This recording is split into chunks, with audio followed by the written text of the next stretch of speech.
kayak banyak anak muda itu kan pingin terlihat keren, ya kan? Gitu loh, lu mah karyawan, kalau lu mau kaya ya entrepreneur gitu-gitu kan. Forbes itu 30 under 30 itu it's not that big of a deal sebenarnya. Masa depan Indonesia gimana nih kalau misalnya ini doang nih konsumsi mereka? Apakah di negara kita dari segi media harus terjadi sebuah dictatorship atau propaganda di mana Going to take a risk by answering this.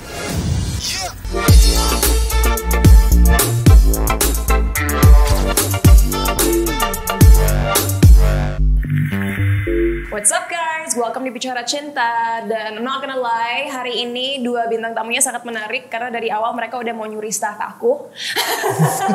But with that being said, there are two really cool people yang benar-benar anak muda idolakan. Siapa mereka? Jerome Pauline and Jahi. Kenapa dong? Sangat menarik kan? Oh iya. Menarik kan? Well guys, Tertarik. Sangat menarik. thank you for sparing some time to come Thank here. you, Thank you udah for diundang. inviting. Kak Cinta. Tahu nggak sih susah banget selama ini aku minta kalian jadi guest star di sini. Kenapa sih butuh waktu 2,5 tahun untuk akhirnya kalian Bohong, 2,5 tahun apa? Apa? But anyways, hari ini aku mendatangkan dua orang pinter tapi nyebelin ini karena mereka adalah entrepreneur yang hebat. Aku baru kenal Cinta kayak 2 minggu yang lalu udah dibilang nyebelin. Gara-gara kamu aja.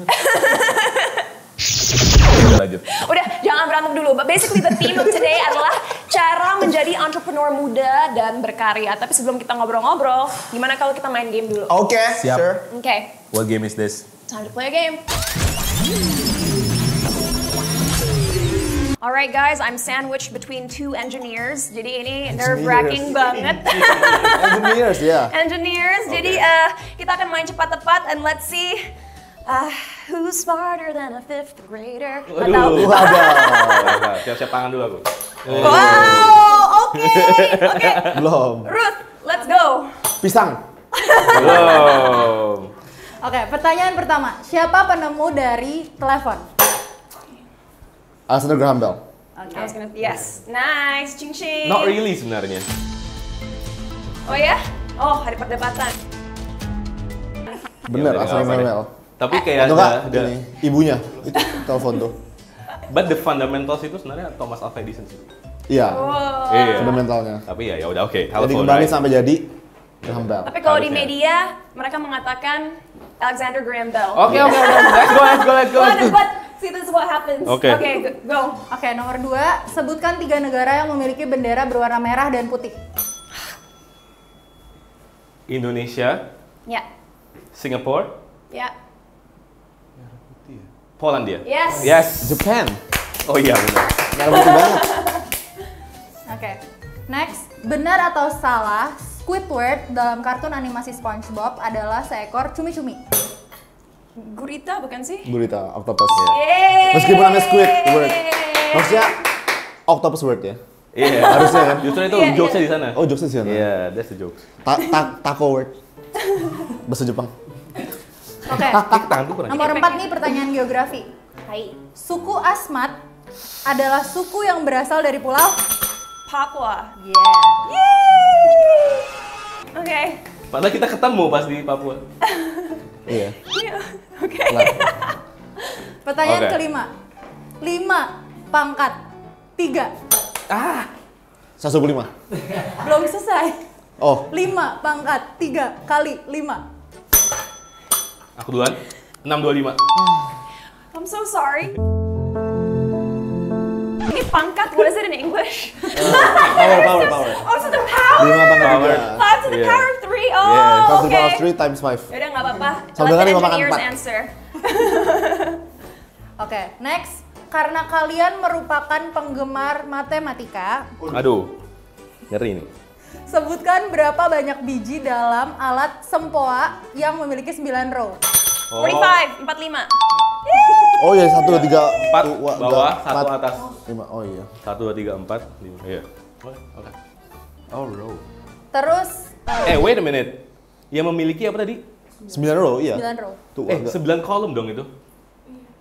Maksudnya, Iya. Oh ya, Tetap tuh kolom, agak kolom. panas. dictionnya salah ya, Iya. Ruth. Iya. Blame 9 row Ruth. kan gini artinya. Iya, iya. anak Excel soalnya kan. Enggak, Oh, 9 ini. road, jadi semuanya dibalik gini. Oh iya. Di Oke. 9 road itu makanya. Semuanya gitu. Dibalik gini. Semuanya portrait ya. Iya. Yang enggak soal, yang bikin soal. Aduh, kok Jadi pressure. Next. Jerome pergi ke warung untuk membeli permen seharga Rp3.000 per buah.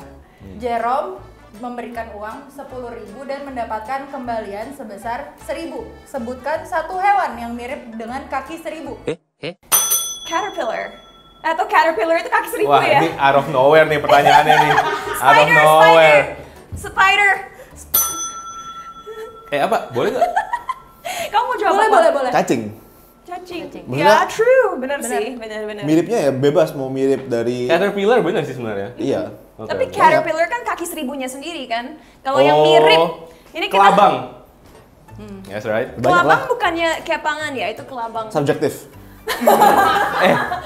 Bener, buat aku mirip nih cacing sama si Tapi beda Kaki family. 1.000. Kayak laba-laba sama caterpillar itu udah beda kan? Kalau laba-laba bukan serangga. laba-laba itu ini.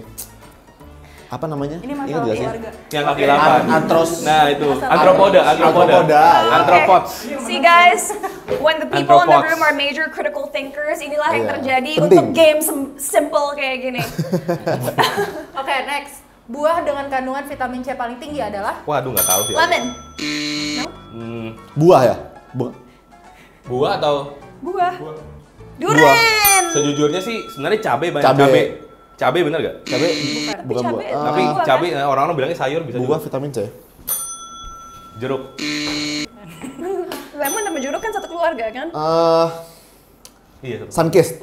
Sama aja itu apa lo? Apa jawabannya? Aku mangga. Oh, guava. Buah apa? Oh iya. Wow. Oke. jambu biji. Jambu bukan vitamin J, jambu. Oke, sorry banget tadi kalau misalnya over. Vitamin J kan jambu. Jadi lemes. Ya. Pertanyaan berikutnya. Nomor 9. Daging Oke. ayam adalah salah satu sumber protein hewani. Tempe adalah salah satu sumber protein nabati. Oke. Sebutkan satu masakan yang berbahan dasar tempe. Tempe orek. Tempe Mustafa, kentang gitu ya. Ini pertanyaan terakhir paling susah ya. Tempe goreng juga bisa, tempe sambal. Vegan beef. Biasanya vegan pakai tofu atau tempe Ya, kan? Benar. Keripik tempe juga bisa. Tempe tempe banyak banget. Mental tempe. Beda ya? Nah guys, kalian jangan punya mental tempe. Kalau kita mau maju, kita nggak bisa terusan kayak gitu. Mental tahu. Sama aja dari kedelai. Last question nih guys. Yang paling susah nih pertanyaannya. Siapa yang lebih pintar, Jerome, Jindian, atau Cinta? Kesempurnaan hanya milik Tuhan. Gila, pertanyaan paling susah. Jawabannya Alright, harus guys. ini.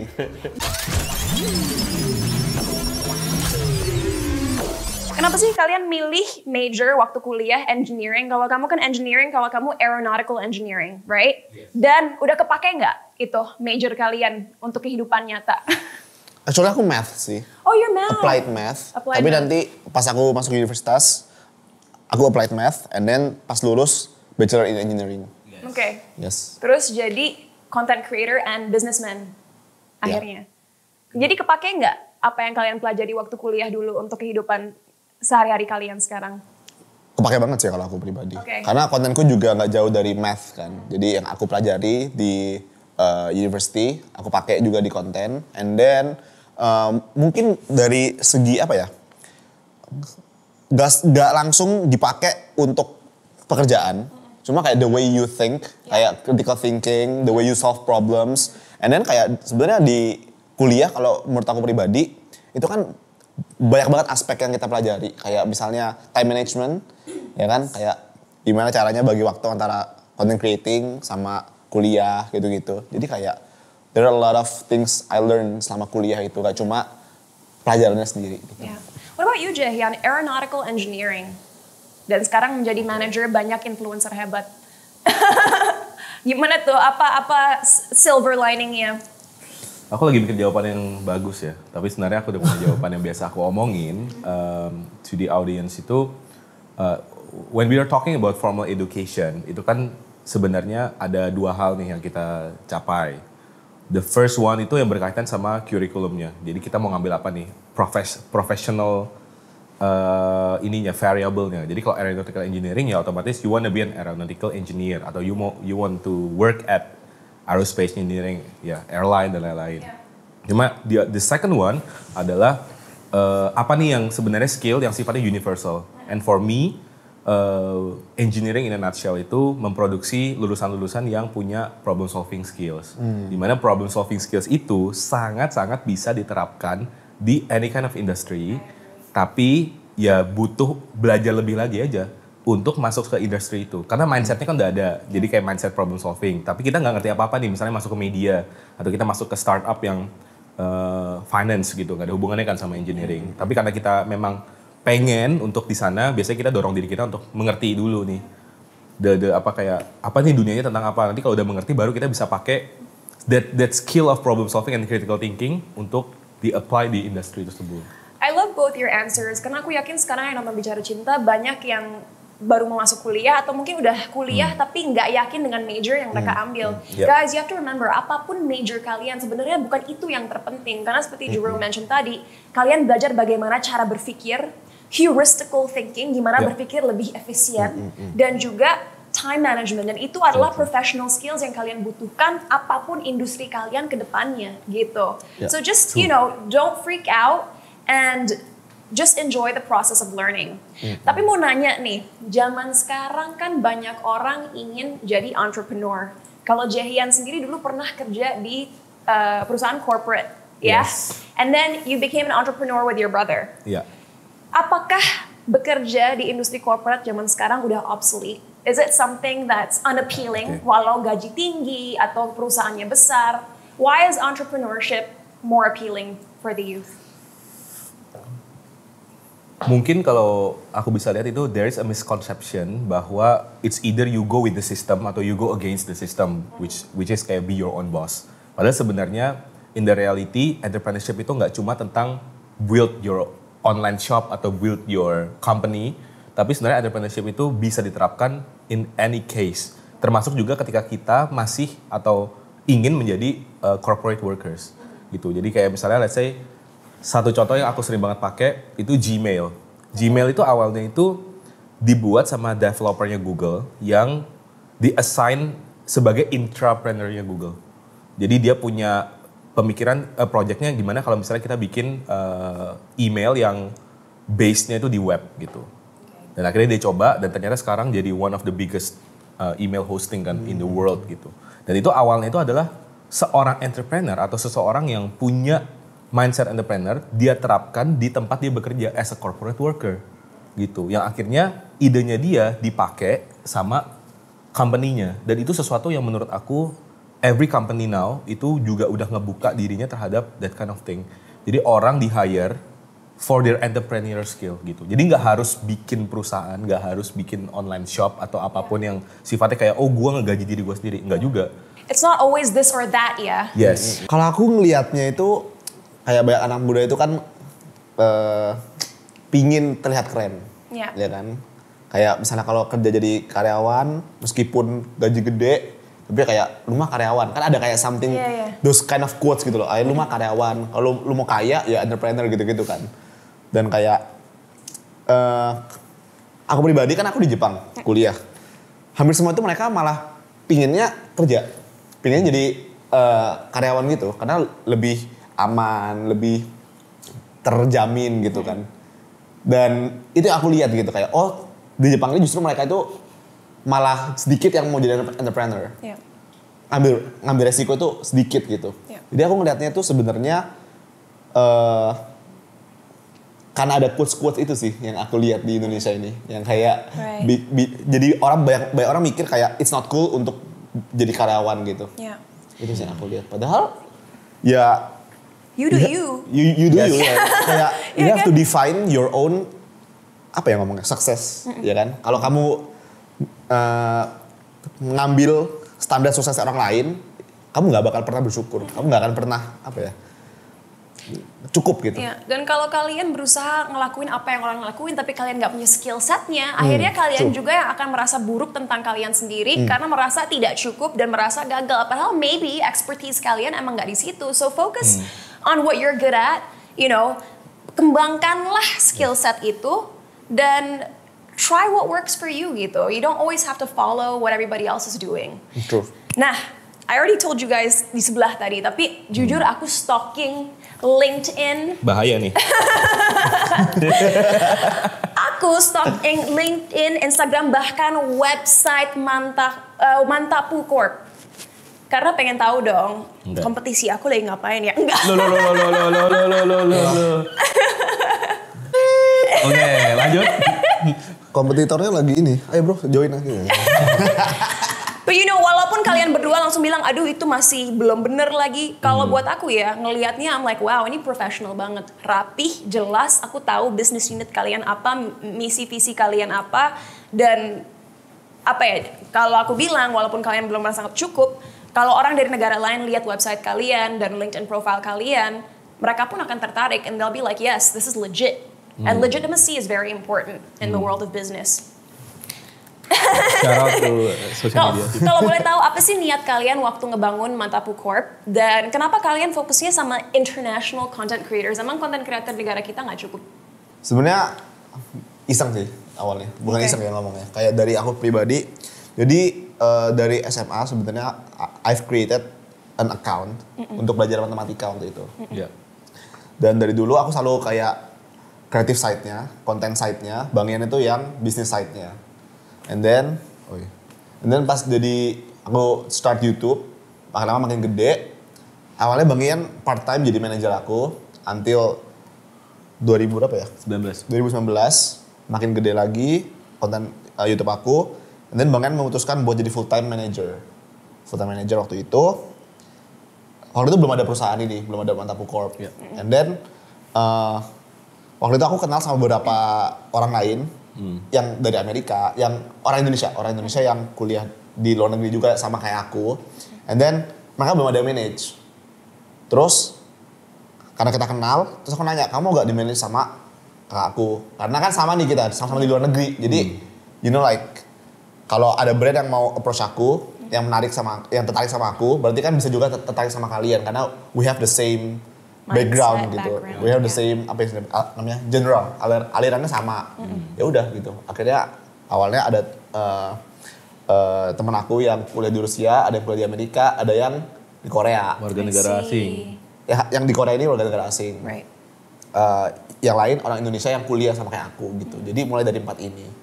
Yes. Gitu sih. Gitu. Jadi sebenarnya di awalnya itu makanya Jerome bilang iseng gara-gara sebenarnya ada kebutuhannya aja untuk bikin PT itu. Nah, barulah di tahun 2022 2023 ini kita baru menyadari bahwa Potentialnya. the actual potential adalah we really like atau we really want to contribute in the creator economy. Iya. Gitu. Kita baru ngelihatnya itu justru ketika udah jadi PT-nya. Udah jadi. Dan menurut aku kalian adalah contoh bagus sekali buat penonton sekarang bahwa kadang-kadang saat kalian membuat bisnis penting sekali ada kreatifnya dan seseorang yang mengerti operations. Dan ini agak mirip dengan teman-teman kita di IDN William sama Winston Utomo. Yes. Oh iya, mereka juga brothers. Mereka kan gitu. Winston tuh socializing, kalau William internal benerin semuanya. So I think that's so important karena at the end of the day kita semua punya expertise sendiri dan alangkah baiknya kalau kalian bisa join forces dengan seseorang yang kalian trust untuk membuat suatu hal yang benar-benar lengkap dan ya semuanya jelas gitu. Karena dalam berbisnis, it's not good to be in the gray zone, guys. Ya, benar. True. You know, Jerome, I've noticed that everything you do online biasanya selalu memiliki engagement yang tinggi. Kamu udah punya diamond play button dari YouTube. Setiap bisnis yang kalian punya ratusan ribu followers. Kayaknya menanti itu 600.000 lebih, kalau Mantapu Corp 100.000 lebih. Like anything you do just generates like a huge following gitu. Jadi pertanyaan aku adalah, bukan pertanyaan. Pertama aku mau bilang bahwa aku suka banget sama kalian, apalagi kalau kamu kan orang kreatifnya. Kamu selalu menghasilkan konten yang mengedukasi, tapi juga fun untuk ditonton. Jadi orang tuh kalau nonton nggak yang, oh my god, I feel like I'm in school gitu. And I think that's so important. Karena di negara kita jarang konten kreator memikirkan value yang mereka sajikan untuk pemirsa. Tapi kalau kalian lagi nyari talent buat Mantapu Corp, apa sih kriterianya? Apakah selalu harus ada educational value-nya? What kind of creators, what kind of influencers are you guys looking for? Oke. Mau bicara dari mana nih? If aku secara operasionalnya, we establish a pillar. Jadi kayak kita ada pilarnya di mana kayak traits atau at least kategori dari content creator yang akan jadi talent kita itu harus fulfill 3 pilar yang kita punya. Dan salah satu di antara 3 pilar itu adalah educative. Gitu. Itu jadi salah satu pilar yang jadi variabel yang paling penting di dalam situ. Nah, tapi educative di sini this is kind of tricky karena ketika orang lihat Jerome atau ketika orang misalnya kayak ngelihat content creator yang berbau fisika matematika, they always think kalau education atau educative itu sesuatu yang berkaitan sama sekolah. Ini ngitung-ngitung gitu, ngapal-ngapal dan lain-lain atau sekolah, pelajaran sekolah. Padahal sebenarnya educative itu adalah satu kayak satu sifat ya, bisa dibilang kayak karakter dari konten yang kita produce dan itu bisa bentuknya apapun. You wanna do beauty and makeup content, you can be educative juga di sana, and you can be non-educative juga di sana. Jadi itu juga jadi challenge-nya ketika kita mau hire atau acquire talent baru atau kerjasama secara non-eksklusif juga dengan talent baru. We always look at that kind of apakah dia bisa ngebungkus kontennya dia atau personality-nya dia dengan sesuatu yang educative gitu.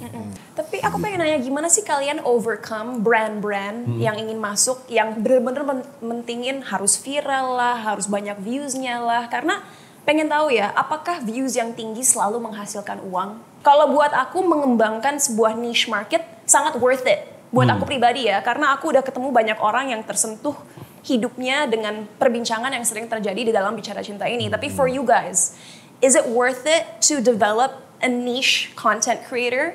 Dan bagaimana mengovercome obstacle yang aku bilang tadi, kalau seorang kreator ya mungkin secara views nggak viral-viral amat atau mungkin masih solid viewsnya tapi nggak banyak banget. Okay.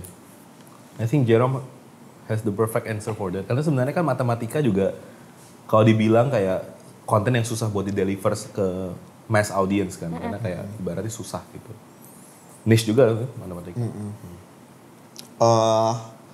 Kalau aku pribadi sih, niche itu penting banget ya. Niche itu penting banget karena kalau cuma viral sesaat gitu tanpa without niche, orang lupa. Ya kan? Kayak kalau viral trennya udah hilang, orang udah lupa. Banyak banget dan itu sering terjadi di Indonesia, ya kan? Ya aku pengen kasih contoh tapi janganlah di sini ya. Ya, mungkin kita semua tahu ada yang kayak viral sesaat abis itu hilang, viral sesaat terus hilang gitu kan. Itu loh kalau misalnya kita nggak punya niche. Dan yang punya niche itu pasti selalu nggak mungkin secepat itu. Pasti butuh endurance, butuh kayak apa ya? Istilahnya kan personal branding. We are building personal branding. Sampai orang-orang tuh benar-benar tahu kita itu siapa, what we like itu susah banget. Dan aku pribadi eksperimennya banyak banget. Aku pernah create something ya, bikin video matematika ngajar di papan. For me it's very interesting. Aku suka nontonin orang ngerjain soal gitu. Matematika ya. Tapi ternyata yang menurut aku interesting, belum tentu menurut orang lain interesting. Iya. Ya kan? Dan itu melalui banyak banget iterasi. Percobaan gitu. Oh ternyata yang menurut aku interesting, belum tentu menurut orang lain interesting ya. Oh gini gitu. Terus aku akhirnya coba repackage kayak misalnya aku bikin battle mathematics. Kayak tadi kita main game gitu. Aku bikin battle. Ternyata ketika aku bikin battle waktu itu tahun 2019 aku masih ingat banget. Aku bikin battle matematika, orang-orang tuh nonton dan in one day itu 1 juta views and masuk trending 10 top 10 gitu. What? Konten matematika bisa trending gitu kan. Ternyata kalau misalnya dibikin konten yang seperti battle itu, orang-orang itu akan nonton meskipun mereka nggak suka matematika. Right. Mereka suka They like gamification. They like gamenya, they like the tension between me and my friend gitu. Jadi memang susah untuk kalau kita punya niche tertentu, cuma percayalah itu akan orang akan setia di situ gitu. Yeah. Orang akan setia dan orang akan ingat oh Jerome matematika gitu. And to add to your point, baru aja guys beberapa hari yang lalu aku melihat sebuah berita di mana banyak orang-orang yang mempelajari algoritma social media mengatakan sebentar lagi influencer marketing itu nggak akan sukses lagi dan nggak akan ada. Malahan yang penting adalah mengembangkan niche audience kalian.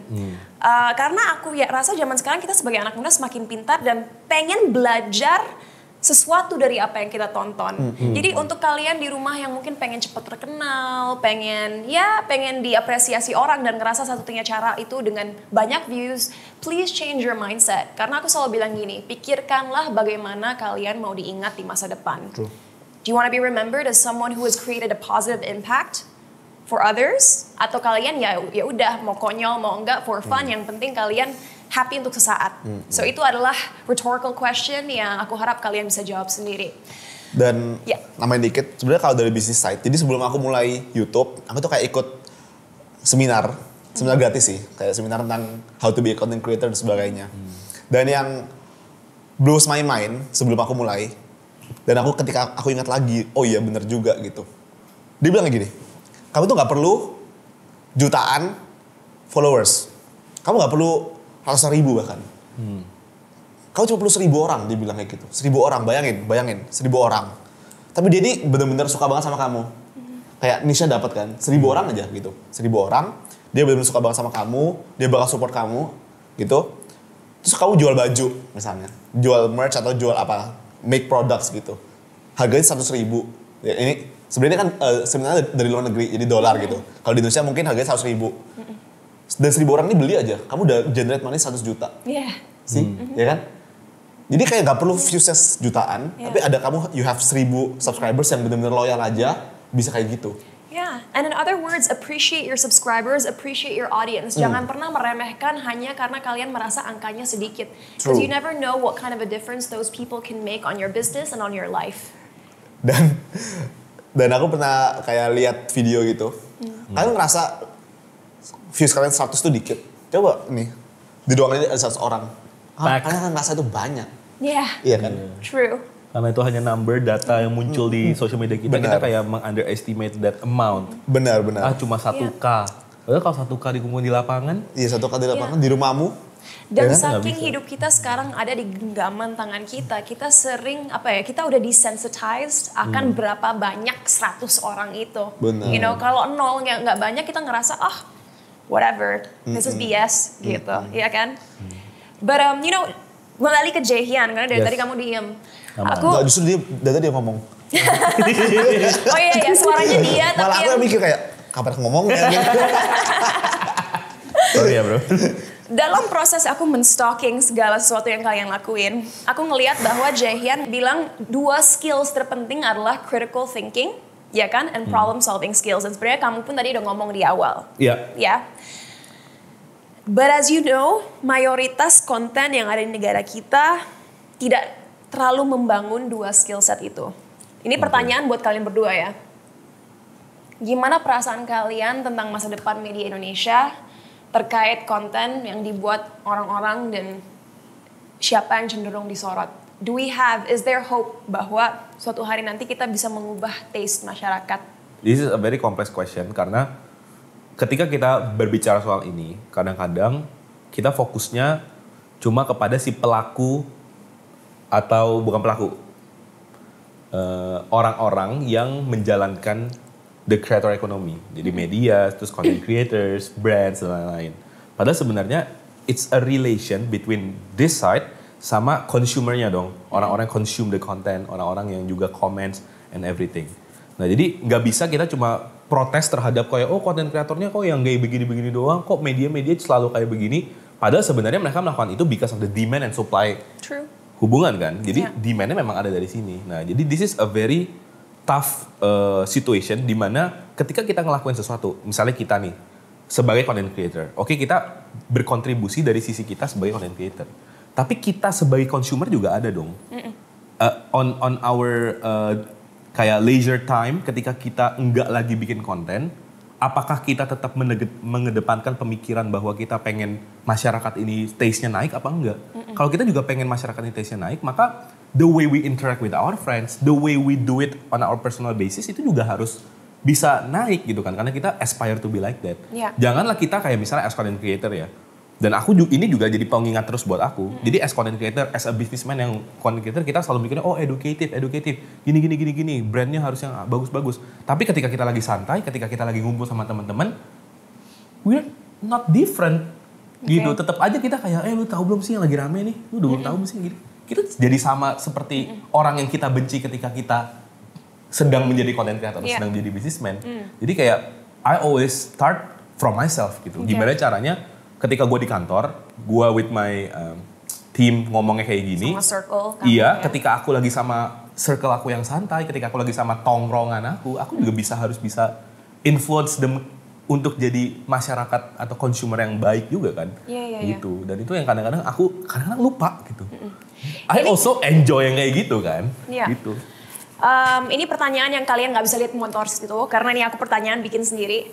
Itu salah satu solusinya kan. Tapi ini hanya ide ekstrim ya. Apakah di negara kita dari segi media harus terjadi sebuah dictatorship atau propaganda di mana pemerintah ikut berkontribusi bahwa di media Indonesia mau itu online atau di TV atau manapun harus ada rasio segini-segini, yang edukatif segini, yang hanya fun and game segini, supaya orang mau nggak mau harus akhirnya belajar untuk menyukai konten-konten yang lebih mengembangkan cara berpikir mereka.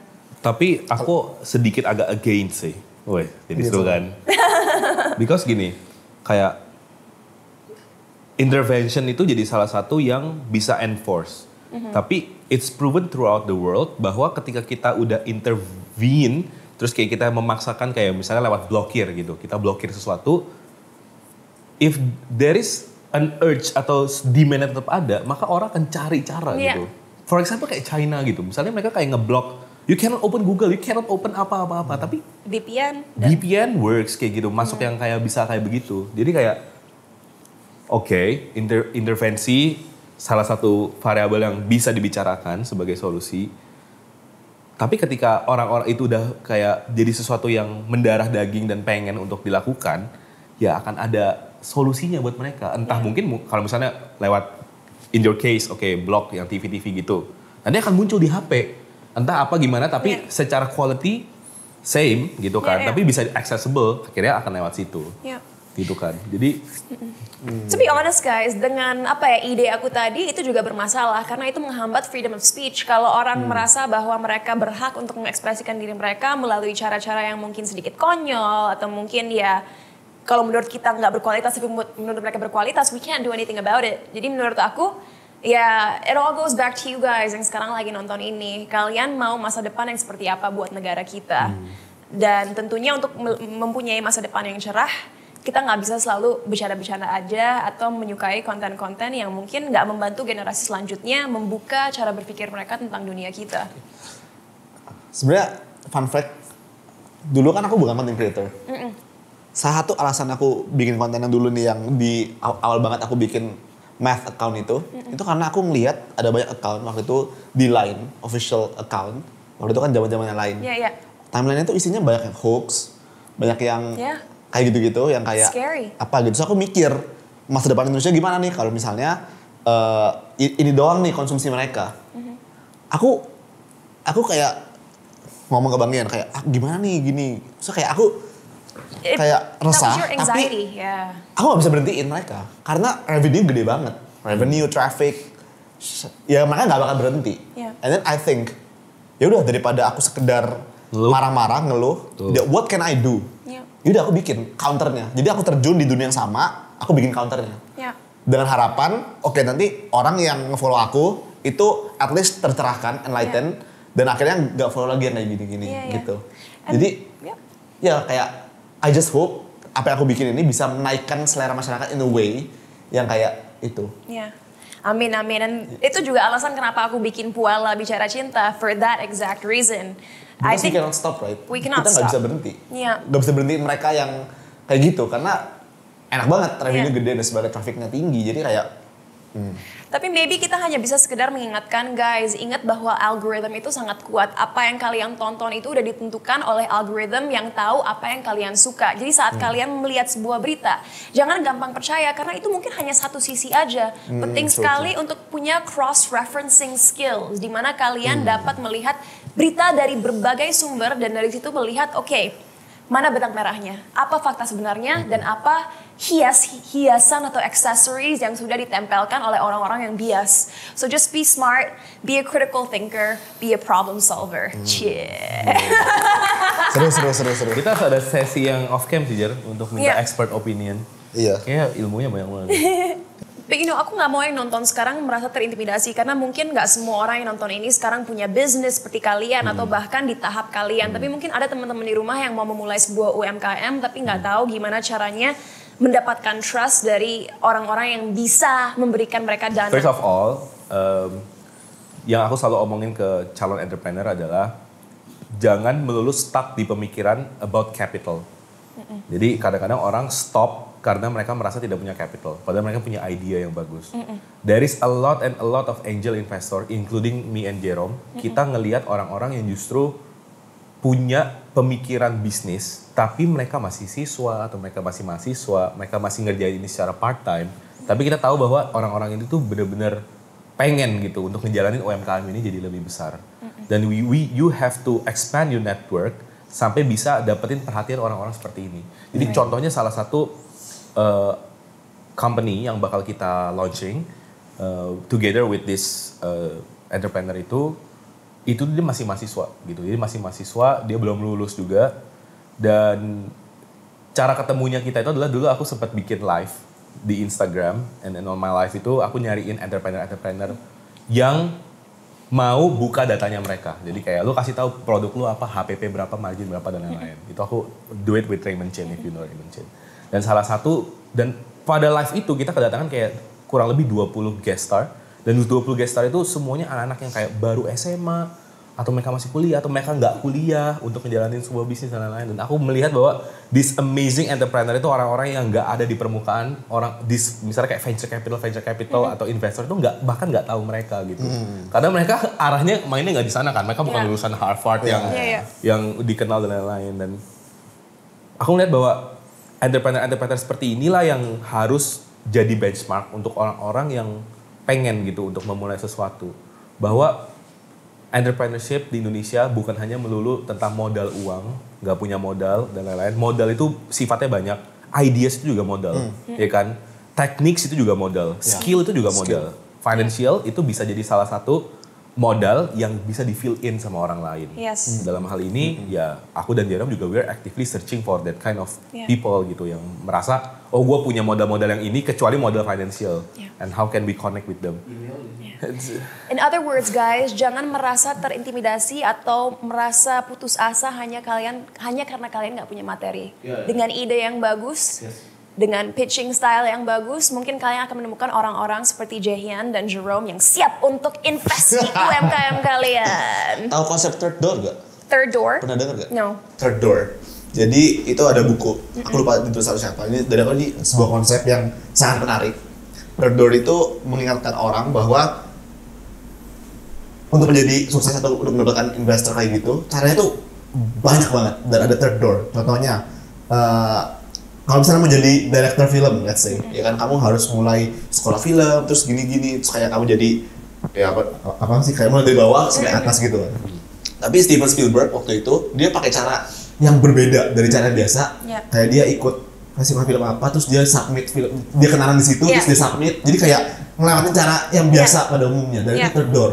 I see. Jadi untuk mencapai kesuksesan dia, untuk jadi director film yang terkenal, dia pakai pintu lain gitu istilahnya, third door yang sebenarnya ada, cuma ya you have to find it gitu. Jadi misalnya contohnya ya kayak tadi pitchingnya di live Instagram kayak itu kan bukan yang biasa gitu.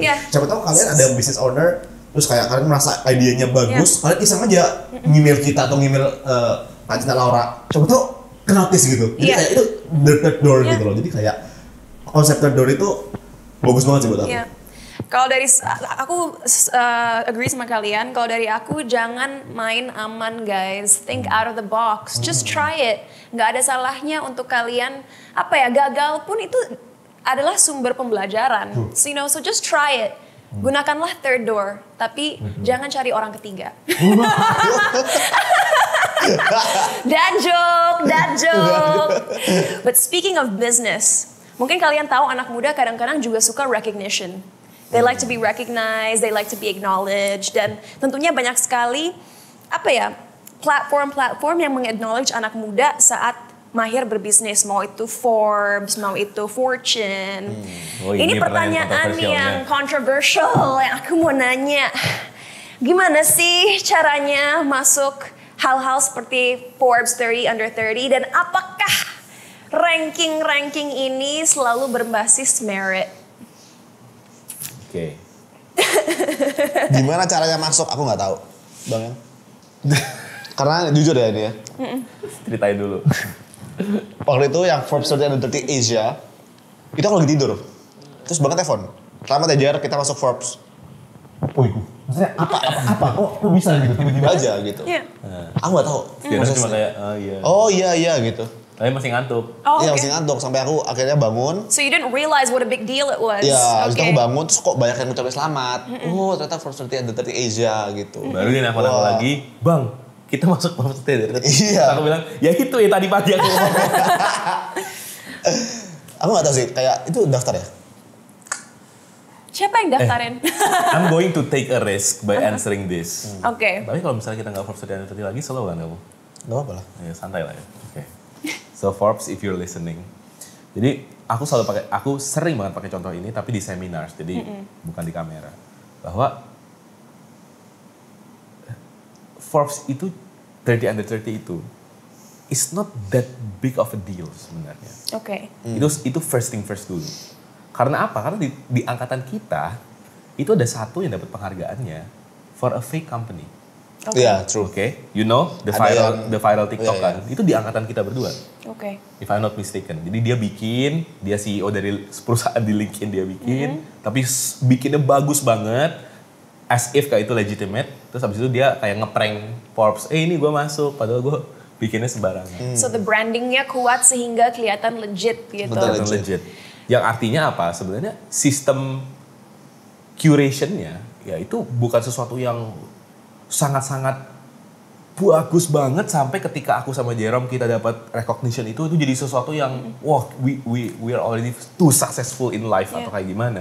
Gitu kan ternyata di angkatan kita pun ada yang kecolongan juga kan kayak gitu. Ada alasan kenapa aku nanya pertanyaan ini ke kalian. Bukan karena aku mau mengambil kebanggaan kalian sudah meraih status itu. Cuman aku ingin anak muda tuh sadar bahwa jangan selalu menilai diri mereka sendiri berbasis persepsi orang lain terhadap mereka. Just because kalian gak masuk Forbes atau Tatler atau apapun itu bukan berarti kalian bukan seseorang yang smart. Bukan berarti kalian bukan seseorang yang sukses. Bukan berarti kalian tidak akan membuat dampak yang positif dan besar di kemudian hari. Sometimes, ranking-ranking seperti ini memang acknowledge orang-orang yang hebat, tapi mungkin kadang-kadang nggak sengaja juga mereka nggak melihat orang-orang hebat lain yang ada di luar sana karena memang nggak masuk radar. Yeah. Bukan karena mereka nggak hebat, tapi mungkin emang nggak dalam circle yang sama. True. Dulu, I was aiming to be Menteri Pendidikan. Banyak banget yang tahu itu. Banyak banget. Because, that was my dream gitu kan. Aku selalu ngomong itu mimpiku untuk jadi Menteri Pendidikan dan banyak banget yang kenal itu gitu. And then, satu hari aku sadar gitu, untuk menjadi menteri, itu kan dipilih sama orang. Yeah. Gak ada cara yang aku bisa tempuh untuk Menjadi menteri. Yeah. Ya kan? Jadi aku mikir kayak, oke, kenapa aku menjadi menteri? So, start from why-nya dulu sekarang. Jadi aku kan, ya mungkin semakin dewasa gitu ya. Yeah, yeah. Ini itu kan awalnya what-nya, aku menjadi menteri gitu. Tapi sekarang aku mikirnya lebih ke why-nya. Kenapa aku menjadi menteri? Oke, I wanna contribute to pendidikan di Indonesia. Apakah harus jadi menteri? Nggak harus juga. So jadi sekarang kalau ditanya masih mau jadi menteri nggak? Masih mau. Tapi bukan itu yang aku kejar lagi. Yang aku kejar adalah why-nya. Kenapa aku menjadi menteri? Yeah. Yaitu contribute to pendidikan Indonesia. Nggak jadi menteri pun nggak apa-apa. Yeah. And I'm so glad you said that karena banyak sekali orang tidak sadar bahwa apa yang mereka inginkan kadang-kadang adalah demi reputasi yang mereka bisa dapatkan dari mendapatkan posisi itu. So that is such a good thing to say. Like, jangan hanya pikirkan what-nya, tapi why. Karena kalau why-nya hanya demi narcissism, then it's not a good reason. Ya. Jadi kalau misalnya kayak one day, misalnya kayak aku masih belum dapat konsep ini, one day ketika aku nggak jadi menteri, aku bakal disappointed. Aku bakal merasa aku nggak akan sukses. Aku I don't have impact, Yeah, paham yeah. sih? Kayak aku nggak reach my dream gitu. Yeah. Tapi ketika aku come to this apa ya mindset gitu. ya udah kalau aku jadi menteri artinya itu bonus. Yes. Itu kayak dapat recognition dari orang lain. Tapi ya bukan itu yang aku kejar. Sama seperti Forbes, Fortune 40 yang kita dapat itu. Gak ada apa ya Ngomongnya. Kalau kita kejar itu, stres sendiri. Iya. Dan setelah itu Dan kita nggak merasa akan udah finish. Dan setelah itu Iya. udah finish, Iya. ya kan? Jadi ya biarlah recognition itu sebagai bonus menurut aku. Iya. Atau milestone atau Kalau pengingat. iya suatu pengingat, oh ya gitu, apresiasi dari orang lain. Tapi jangan dikejar. Iya. Kalau dikejar dan kamu nggak dapet itu, kamu akan merasa fail terus. Iya. Meskipun sebenarnya kamu bagus gitu, tapi kamu akan merasa karena recognition, penghargaan orang lain itu sesuatu yang kamu nggak bisa kontrol. It's Iya. out of your control. Iya. Yang nggak bisa kontrol dirimu sendiri kan. Jadi udah bikin tolak ukur suksesmu, kejar itu. Kalau kamu dapet, kalau kamu berhasil ya udah be happy for it gitu. Yes. Meskipun nggak ada yang selamat ya gitu. Iya. Ya, Iya.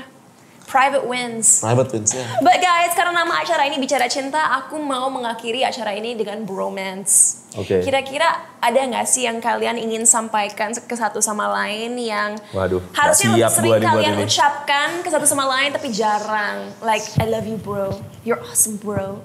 Enggak ya? Nggak, kita Sejujurnya dah. sering terbuka satu sama lain sih sebenarnya. So Cinta, kenapa kita bisa partnership berdua? Because to be honest, he's the only friend I have.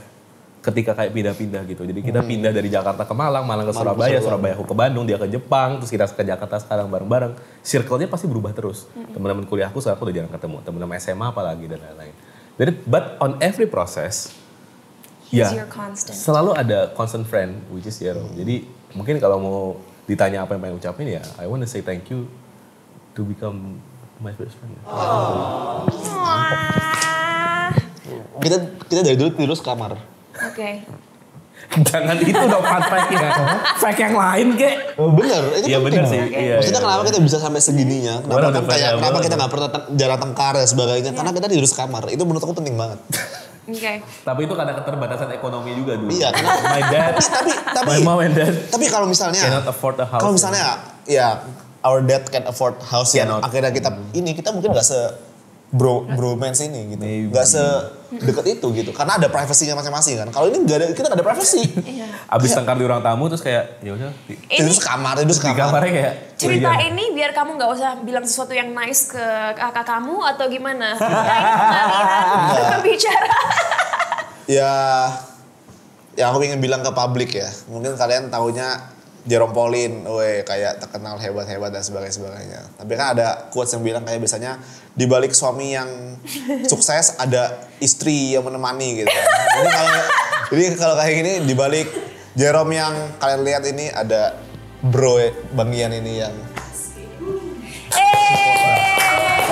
Lumayan. What a blessing and it's so lovely to hear the story from you guys. Aku hanya bisa bilang terima kasih banget atas waktunya hari ini. I learned a lot and I'm sure the audience learned a lot.